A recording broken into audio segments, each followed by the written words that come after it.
Deja vu?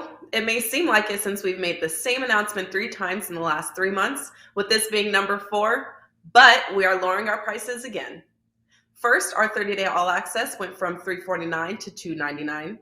Next, the 7-day All Access Pass went from $119 to just $99.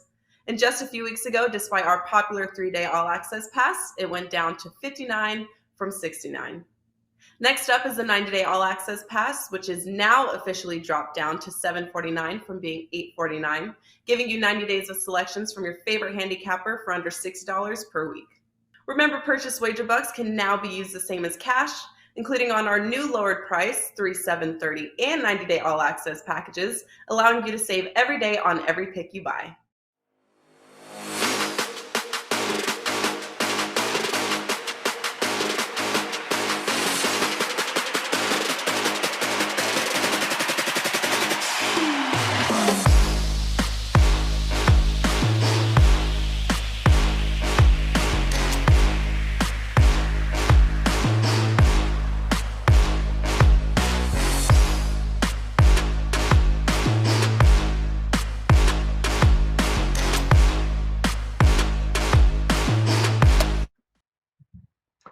Hey guys, welcome in, and a very happy Monday to you now, the 21st day of February 2022.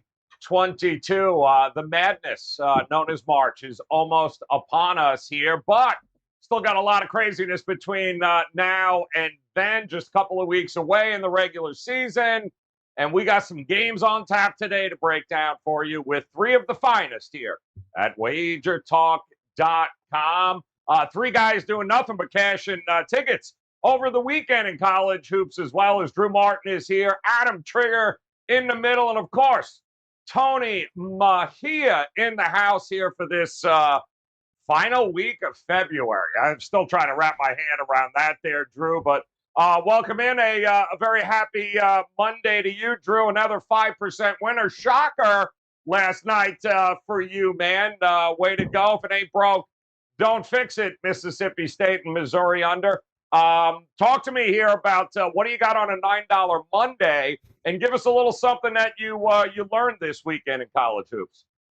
Sure, Joe. Thanks for the props, man. And yeah, I agree with you. February of 2022, man, it feels like 2019 was just like a couple months ago. But hey, don't blink or your life will flash by. But yeah, hopefully can keep the winners coming, Joe. It's been a heck of a run, a great college basketball season. Got a lot of spots I'm looking forward to this week, guys. So yeah, getting after it that way. And I guess one thing, I got the $9 play up for tonight, my best bet. Got a best bet for the show as well, guys. But in terms of something I learned this weekend, Joe, like we've been talking about here on the Monday show, is due to COVID and some games getting canceled earlier in the season. And this is something just last night. I was on the Mississippi State, Missouri under, like Joe talked about. Look, that was a back-to-back Friday and Sunday spot. They just changed locations from Starkville to Columbia, Missouri. And they only scored 117 points total on Friday night. They come back Sunday, and the odds makers are putting it up in the mid-130s in terms of the total. I jumped on the under. What is going to change with only one off day, Joe? When that situation happens over the next 3 weeks, which it is a couple times, guys, if they're off by that much, not a whole lot changes just from one matchup to the next. Take advantage of that, whether that be on the over, under, or a side, guys. So that's one thing I would take away from this weekend, Joe. Yeah, great point, man. It was a very interesting week there. It's like 10 pounds of shit in a 5-pound bag, the scheduling here, trying to, a whole lot of guys were playing, teams were playing a whole lot of games that they usually don't play that many games in the week that's 10 days. So in turn there, Trig, you ended up having some teams with only 2 days rest, taking on teams with 4, 5, 6, and BYU on Friday, 7 days rest, waiting for St. Mary. So it's definitely something to keep an eye on, man. And congratulations on another profitable weekend for you in college hoops. What do you got today for $9 Monday? And give me something you pulled away this weekend. Yeah, so $9 Monday, I have a 5% play up. Listen, I come on here sometimes and complain about bad beats, so I have to acknowledge when I get very lucky, which I did with Marquette yesterday. And I think the first time all year for me that beating the market actually mattered, because I got that out plus 1.5. It went off pick, and Marquette came down and banked in a 3 with like no time left. Creighton inbounded the ball, and the game landed 1. And so I finally got a lucky win to offset some of the bad luck I had earlier this year. I ended up hitting Washington State for a 2-in-1 day. And I think it's finally, the last couple weeks have been a grind, but we've grinded out some profit. And I'm hoping that the last 2 weeks or so has been a turning point, and it's just nothing but smooth sailing from here until March. I know that's wishful thinking, but that's what I'm really hoping for. So I have a 5%er tonight. I actually released 2 best bets to clients already. 5%er that you can get for $9, and a 4% play that I'm going to give out at the end of the show, and I may add others. So yeah, I'm not holding back now. This is like, if I like it, I'm playing it. You're going to see more 3, 4, play a day, play per day type cards for me, because this is sort of the time of the year I typically do well. So hopefully history will repeat itself.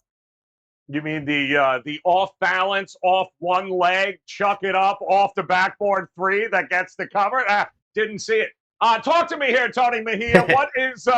What is going on with you? I know you had a rough day yesterday. You were actually, I believe, you were the guy Juwan Howard hit on the court, was it not? Looked a lot like you, man. I'm shocked you let him get away with that. But Mississippi State, Missouri, cashing that ticket. Great minds think alike here, my friend. What do you got going tonight for us? It did seem like yesterday was a bad day, but I was at my kid's party, like an actual birthday party at a bowling alley, watching the end of that. And if you ask me what I learned you can't handicap petty, because you're sitting there pressing backups, Juwan Howard, and then you get mad. Guys are calling timeout against you. It was ridiculous, and it cost me the under. I actually had a good day. I hit both of my 4% plays, including that Mississippi State, Missouri. Congrats to you on that, Drew. Hit it for 5. That's awesome.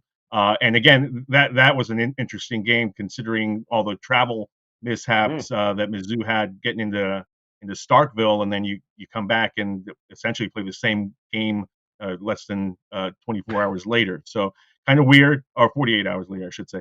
But beyond that, I mean, my 5% play on Saturday night was my low light of the weekend. It was Gonzaga, Santa Clara, and I really studied that first matchup. The pace was there, and guys just missed bunnies left and right around the basket, and really did not take advantage of the penalty in the second half. So one of those rare college basketball 5% beats, but we will move forward with that, because this is when I play them. I've only played 2 all season, hit the first one and just lost the second one. So we'll probably have a bunch of those in March to carry the 5% load. But beyond that, a busy weekend, learned lots of stuff, and looking forward to the beginning of this week. And we should note that this is the beginning of the Big 12 playing 3 games in 5 nights, a lot of these teams. So we'll get to check stamina for Wednesday. Yeah, it's definitely got to be part of the handicap this week here, guys. So let's dive in. It's a nice card here tonight. Obviously, conference matchup, some games you're probably saying, didn't I just watch that? And with this first one up, UCLA, Arizona State, I was up till it felt like 2:00 in the morning with this overtime game there in Arizona. But it's a rematch with UCLA opening up as just more than a 2-touchdown favorite in this one, 133.5 as an opening total.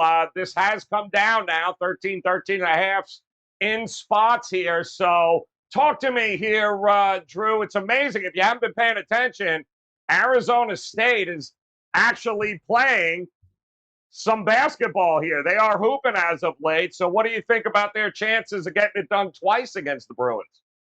Yeah, it's interesting. Bobby Hurley, for a long time, considered a good coach. It's kind of gone, I guess, south a little bit, kind of what the trajectory of the program there in Tempe. But you're right. They have played better basketball at times of late, and they did beat UCLA. Now, granted, that was in Tempe. Now we're coming back to Los Angeles this time around. And Johnny Juzing, he didn't play, last game? Fell off a scooter with a bruised hip, something of that nature. So something to watch there on the Bruins side of things.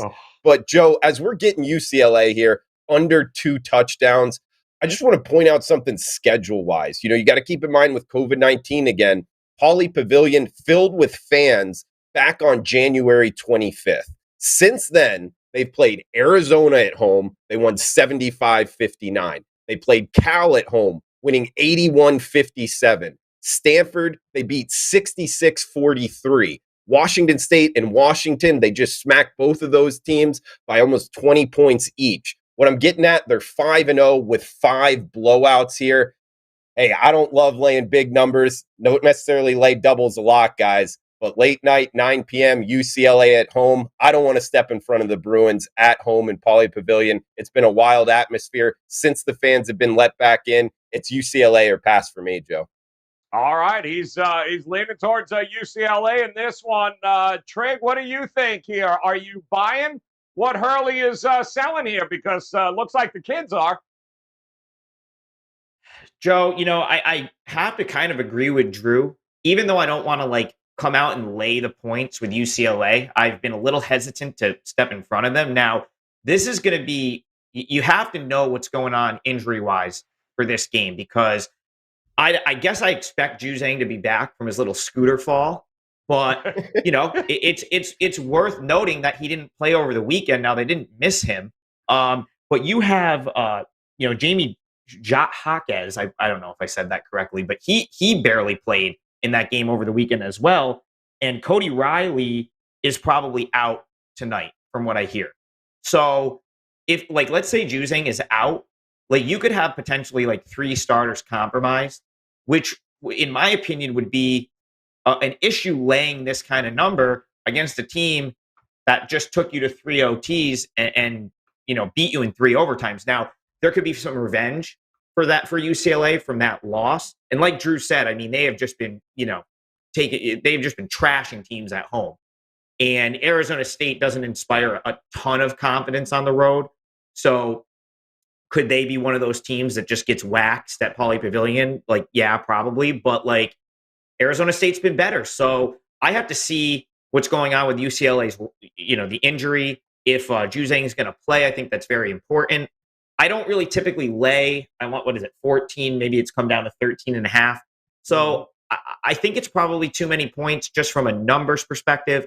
But I'm kind of with Drew, where I just don't know if I want to step in front of UCLA, where they've just been mashing teams at home lately. So they, Arizona State, I think, that's 6 out of the last 8 they've covered here, Tony. No doubt they are playing better. Could this be just a situation where it's a bad matchup for UCLA for whatever reason, maybe even inside the paint, because they didn't have any success there in that triple overtime game? Are you buying Arizona State? Not really. I mean, we fired Bobby Hurley early in February, at least I did. Twice. And yes. Probably on the show. And he's gotten results lately. This is my write-up on wt.buzz/TM on my page. And it's going to be my best bet for the show, so you guys can go read it there. But essentially, it becomes Marion Jackson, the transfer from Toledo, who came over to really help out when Remy Martin transferred to Kansas. Had a really good game off the bench in that first meeting, and then everybody's been sharing the basketball since. Maybe the holding pattern with Marcus Bagley, will he or won't he return, is finally over, and the guys who are there just say, all right, it's on us if we're going to do anything, because they are averaging over 16 assists on this 3-game winning streak that they're on, and teams are scoring an average of 55 points against them. So neither of those things are flukish. Maybe things have really turned, and this team believes in Hurley and in what they can do going forward. But they dug themselves such a big hole that they're really not going anywhere. They're essentially playing out the string. I don't think they can even get back to 500 realistically. And UCLA, from what I read, Cody Riley will play tonight, but we'll have to see what happens there. It was undisclosed why he was out the other night, but he was a late scratch, and obviously we talked about Juzang and the scooter, and he'd be a game time decision. They're hoping to have him. I saw where Mick Cronin said something about he's feeling like people are sticking his team like a voodoo doll, poking holes in them. And it's true. I mean, it's one thing after another. Tiger Campbell was suspended for a game the other night. He just came back. So a lot of missing pieces that may return for this game. Jaime Jaquez had a really good game in this first match. We had 27 and 11. The fact is that him and Juzang both need to get it going. March is right around the corner. This is a situation where I would lay the points with UCLA if I had to make a prediction on the game side. But I like the total better, so that'll be my best bet at the end of the show. All right, good stuff there, guys. UCLA, Arizona State, revenge game number 1, we can say, and we're going to move on to revenge game number 2 here tonight with Baylor traveling to Stillwater. Gallagher-Iba hosting, they'll be hosting Oklahoma State, the Baylor Bears. 5 is what I'm seeing here with a total of 139 to open. Also 9 o'clock Eastern time on this one. You might look at this and go, how in the world is this not double digits here, Trig? The problem is Baylor, little short-handed here in this one to try to exact some revenge. So are you buying and laying the -5 with him? Well, Joe, I'm glad I get to go first on this one because I forgot my takeaway since I got on such a tangent about Marquette in the Open. And my takeaway was going to be, man, like Baylor is an elite team, and Scott Drew is probably the best coach in college basketball. And I'd be looking to play on Baylor going forward because they're going to get some of these guys back. Now, the problem is it's been really difficult to figure out when they're going to play some of the guys that have been battling injuries. Like Cryer ends up staying out over the weekend. They literally played 6 guys against TCU, and they probably should have covered. Like, they were up huge in that game. TCU battled back at the end and nipped them, made it a 10-point game. I believe the number was like 11.5. So, listen, they have Kansas on Saturday. I will be at the game with Chris Thurston. We are flying to Texas. He's a Baylor alum, and we're going to College Game Day and Baylor, Kansas this weekend. With that being said, I feel like if they were going to be conservative roster-wise and sit anyone or rest guys, it would be here because I think they know they could potentially go through the motions and win this game.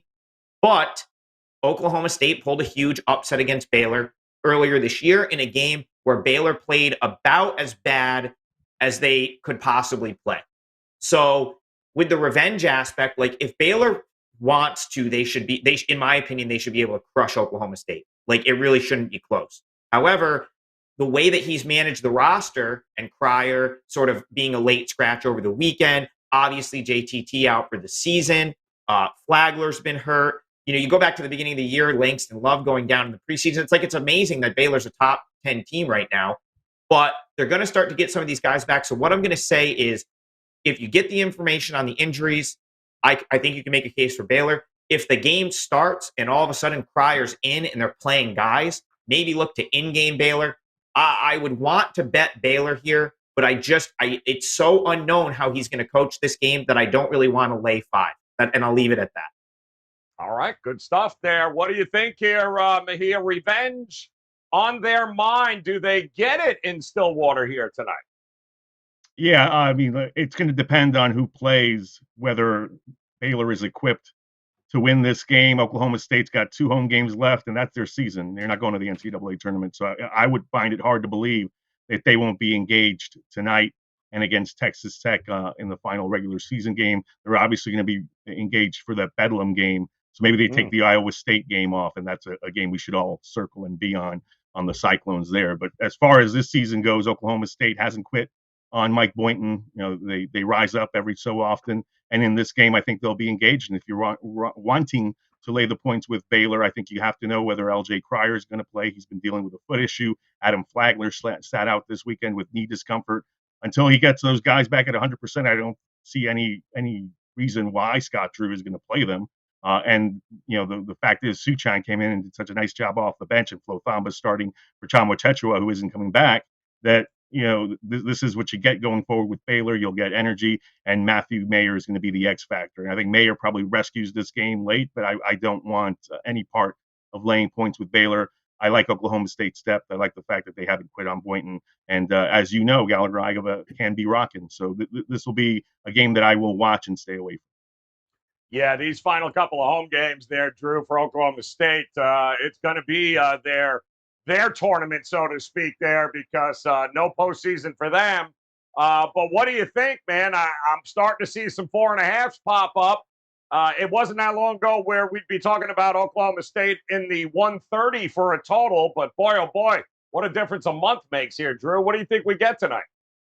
Sure, they've changed a lot, Joe, and yeah, it's something I know you've noticed of being close to the program there, Oklahoma State. But sidewise here, I think it's a kind of a tricky handicap. I mean, I think Baylor, is the more talented team.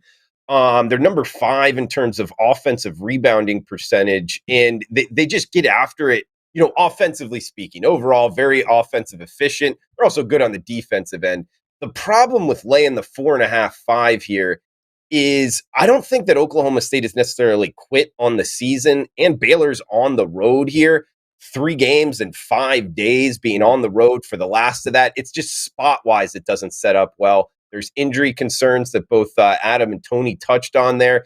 And here's the real kicker that kept me off of Baylor sidewise. They're under 70% from the free throw line. So you're going to lay this number in foul fest territory on the road. I don't know. It's just one of those things, learning how not to lose. This seems like one of those times. I could see Baylor kind of blowing them out here. Sidewise, I'll probably stay off, Joe. Actually, totals wise, something you just kind of touched on, throwing it over to me. How much a difference a month makes. Oklahoma State used to be a huge under team. And just a couple games ago, they kind of changed something offensively speaking, guys. So I would kind of pump the brakes on betting Oklahoma State unders. I know if you look at the analytics, they're a top, 20 team in terms of defensive efficiency, but it's the way that they're playing offense, kind of just driving to the basket a lot. Not a whole lot of dribbling around there on the outside when you watch them anymore. So I don't want to bet them under. And it's enough for me to bet it over here, Joe. You can get it 138.5. That's not all that high of a total in Big 12 basketball, guys. So I like this over tonight, Joe. Baylor and Oklahoma State. All right, looking at the over here tonight, 9 o'clock, guys. Oklahoma State and Baylor. Let's talk about just one more revenge game if we can here. And we'll go to the Big Ten for it, where Ohio State going to be hosting Indiana. And Ohio State, a quick turnaround here, trying to wash the stink of that Iowa game off there a couple of days ago. Was not a good second half for Ohio State. 6.5 is an opening number here. Took care of business the first go around against Indiana. 134.5 is a total. Tony Mejia, talk to me, man. Revenge, it's a theme. Do we get it here? I had to take 3 showers after Ohio State. I was on the over and Ohio State. So that did not quite turn out the way that I hoped it would. And props to Fran McCaffrey with what he's done with this team, because I really don't love their personnel. And he's gotten it done sometimes with guys injured on the defensive end, and that's not their MO. And they play enough defense to where they wear down teams. They're really playing well. And the Murray brothers, when they get in a rhythm, they're pretty tough to stop. So yeah, I did not enjoy Ohio State, Iowa, but I can appreciate the Hawkeyes. And this is a major revenge game for the Buckeyes and E.J. Liddell, who got destroyed when he stepped into Assembly Hall to face Trace Jackson Davis. Liddell shot 3 for 12 from the field. Jackson Davis finished 11 for 17, and that's as high profile a head-to-head matchup as you're going to get between two forwards, because essentially the other big man in this race is Kofi Coburn, and neither of these guys can guard him, but they can guard one another. And then you throw in Jonathan Davis from Wisconsin is in this mix for Big Ten Player of the Year. So there's lots of candidates. These are 2 of them. Ohio State has fallen off a little bit. Indiana has fallen off a ton. I believe they've lost 4 straight, something like that. This will be a matchup to really lock in on who's going to play better and show more resiliency. Ohio State's coming off their first home loss. Again, like I said, they got outplayed in the post in Indiana. Can Zed Key bounce back and help Liddell inside with Jackson Davis and Race Thompson? That's the key to me. And I was actually surprised by the spread in this game. I thought it was a little too high, and that to me is a tell, because ultimately, is it high enough to keep me off of Ohio State? And I don't think it is. I think Indiana has struggled of late. I think you've seen Xavier Johnson really hit the wall in terms of his impact. He went 1 of 7 in that first matchup and is shooting just 26% during this 4-game losing streak. The Xavier transfer, he does a lot, and they ask him to do a lot for Indiana.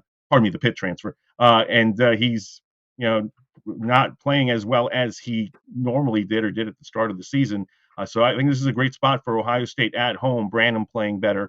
Michi Johnson probably responding better. Jabari Wheeler, who went 1 for 6 in that first matchup, hopefully bouncing back here big bounce back spot. Ohio State at home. I'll lay the points, even though I think it's more than it should be.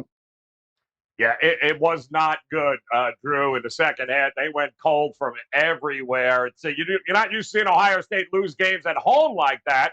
But yes, they did, and now they've got to take on Indiana. What do you think we're going to get here tonight? Yeah, it's kind of a tricky spot. How do they bounce back from that? 3 straight home games here in Columbus. I agree with Tony. I mean, I think the Buckeyes are the side here. It's just, are we paying a little bit too much tax? The market's kind of in tune here with the Hoosiers dropping 4 straight games. They're also just 2-6 on the road, whereas Ohio State is 11-1 at home. I believe that was their first loss at home.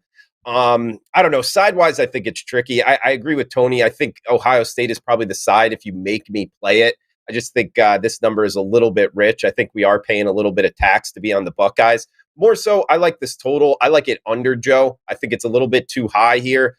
Ohio State has played 5 straight unders, and the Hoosiers on Indiana here, a top 20 defensive efficiency team. So I think that combination, I don't think we get up to the mid 130s. I see this more, 65, maybe 55, something of that nature. So I think it stays under, and I think Ohio State wins.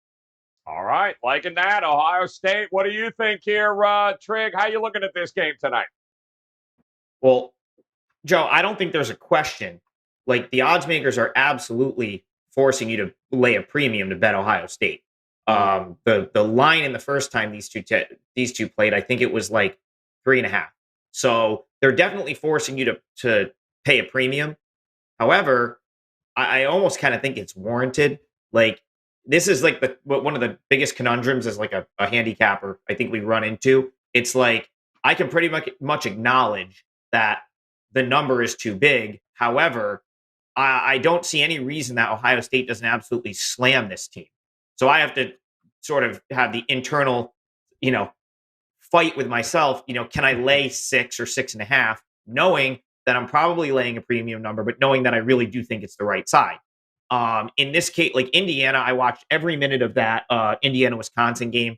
I had a best bet on Indiana, and I lost it. And this team, they're just a mess, right? Like, this team seems cooked. They had that whole ordeal before the Northwestern game where guys had to miss the game, and now they've lost 4 straight, and they look just awful against Michigan State the game before. I don't know how Indiana. I think they've been terrible on the road this year. So I don't know how they go into Columbus and beat an Ohio State team that comes off the performance that they're coming off of. So the spot screams Ohio State to me. The problem is Indiana has talent that is probably better than a team that should be this big of an underdog. So it's like, is this going to be the night where Indiana kind of decides to put it together? And if they do, they're going to probably hang within 7. So that's like my ultimate concern here. That being said, I agree with the boys on this one. I kind of feel like Ohio State comes out and just blasts them. I think they probably win by double digits. It's right on the fringe for me. I don't know if it'll make my card, but I definitely lean toward the Buckeyes. I'll take a chance that Indiana's just done and Ohio State just rolls. All right, liking it. Ohio State getting it done here, guys, and a lot of different ways to approach some very important games here tonight. So the question is, do these guys have one of these games that they like a little bit more than the rest? So, Drew, I'll come back to you. Kick us off on a $9 Monday here at WagerTalk.com. Which one of these games you're leaning towards a little more than the others?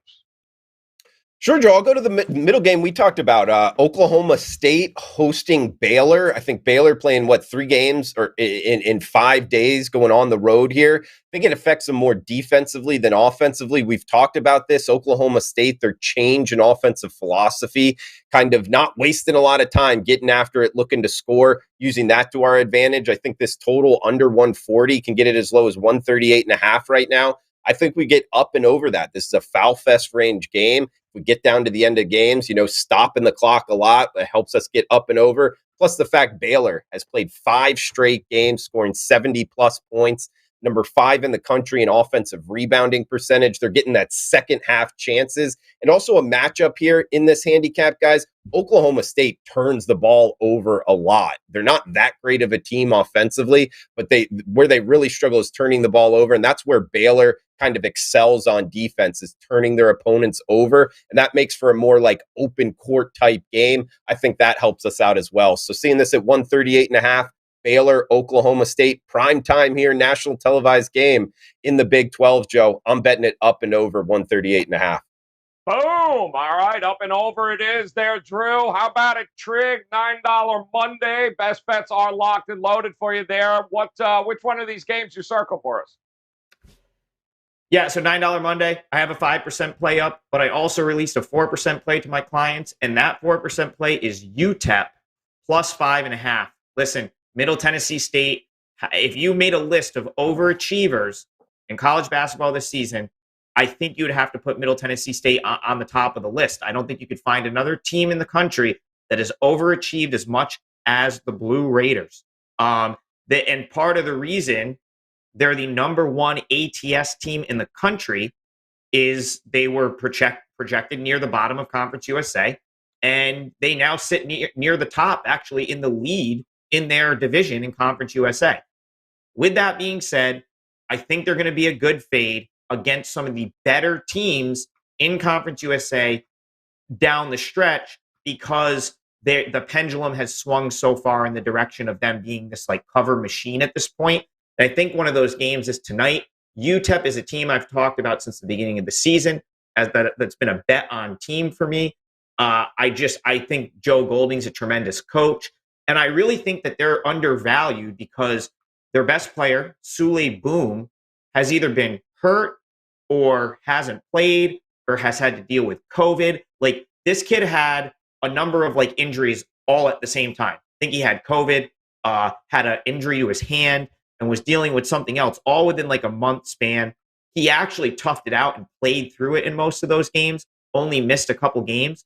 But now that he's back at full strength, he's by far the best player on this UTEP roster. And if you go back and look at the last month where UTEP has gone 8-2, he's had a handful of games where he's scored 25, 30 points. So I actually think they're undervalued based on what happened with the time that he was out. And really, Middle Tennessee State's been great. They've won 10 of their last 11. I think this is going to be an excellent game. I just think the number is too high. I gave this out at 5.5. I see it down to 5. I know there's some sharp money on UTEP, and I think this is going to be one of the better watches tonight in all of college hoop. Give me a good game here. I think UTEP can win it, but I'll take the UTEP Miners to stay within the 5.5 points in Murfreesboro, Tennessee tonight. All right, getting it done. Let's go here. Talk to us, Tony Mejia. I know you're itching there, man. I can see you typing away. What do you got for us? Explain the best bet for us here tonight. I've been to Murfreesboro, Tennessee. I sat in their fancy-looking press box like a long time ago, 2 decades ago. But that place was neat. I am going to that Arizona State UCLA game. Ooh. It's my free pick on wt.buzz/tm, so you can read the write-up there. Incidentally, the write-up over the weekend was the NBA All-Star game, which came in under. And when I wrote it, the number was at 322.5. So I actually lost on it. But everybody else who read it probably won.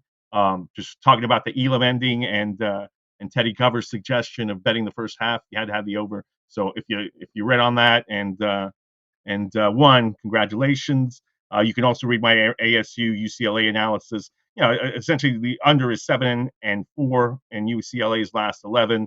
Arizona State has found success by really defending as a team, giving up an average of 55 points on this 3-game win streak. And UCLA, for the most part, they hold you in the 50s at home, regardless of who you are. So I don't anticipate Arizona State snapping that streak. And if this isn't too big a blowout, you're looking at something in the 70 to 55 range. So go ahead and back the under, which I see has moved from 133 to down in the 130.5, 131 range. So a lot of sharp money in on the under. I agree with it, and I would back the low side now. All right, looking on the under there here, guys, and our friends from the Gold Sheet. Well, they've got themselves a play they like as well tonight. and they are going to focus in on TCU hosting West Virginia in the Big 12. They like TCU to get it done somewhere around 4, that 3.5, 4 mark, guys. Great write-up here, and you can read it if you head over to our Wager Talk Twitter page. We post these gold sheet plays of the day there for you guys. And, of course, if you go to goldsheet.com, guys, just great write-ups, great handicapping tools available for you. So make sure you check it out over at goldsheet.com. All right, I'm gonna go obscure and hit the extra board, and I'm gonna go over tonight in the Patriot League with Holy Cross and Lafayette. Now this opened up at 135, 135 and a half, and it's continuing to be bet up here, guys, with good reason. We saw this game already, and it was nearly 155 points in it. So I do think we are going to get more points, certainly in the 140s in this one. So give me the over with Holy Cross and Lafayette, and bombs away for Holy Cross. And to recap it one more time, guys, here's what we got. Drew Martin going up and over the total with Baylor Okie State tonight, 138.5. Trig says, give me UTEP Middle Tennessee plus 5.5. He'll take the points. Tony says don't expect a ton of points there with Arizona State and UCLA. Don't expect 3 overtimes either, I guess. They're at 131. I'm going to go over the 136 with Holy Cross and Lafayette. And our friends from the Gold Sheet, TCU laying the 4 points here tonight against West Virginia. It is $9 Monday, guys, as you heard them say. Triggs got his 5% best bet up. Both Drew and Tony Mejia locked and loaded tonight here with a really good college basketball card. So make sure you visit these guys over at WagerTalk.com and pick those best bets up, guys. $9, including the 5% best bets over at WagerTalk.com. Hit the bell in the upper right-hand corner as we are beginning the ending stages of a regular season in college hoops. We'll be back again tomorrow, doing it all over. I hope you'll come back and join us. Until then, on behalf of Drew Martin, Adam Trigger, Tony Mejia, guys, best of luck with your plays here tonight. We'll talk to you again tomorrow. Good luck.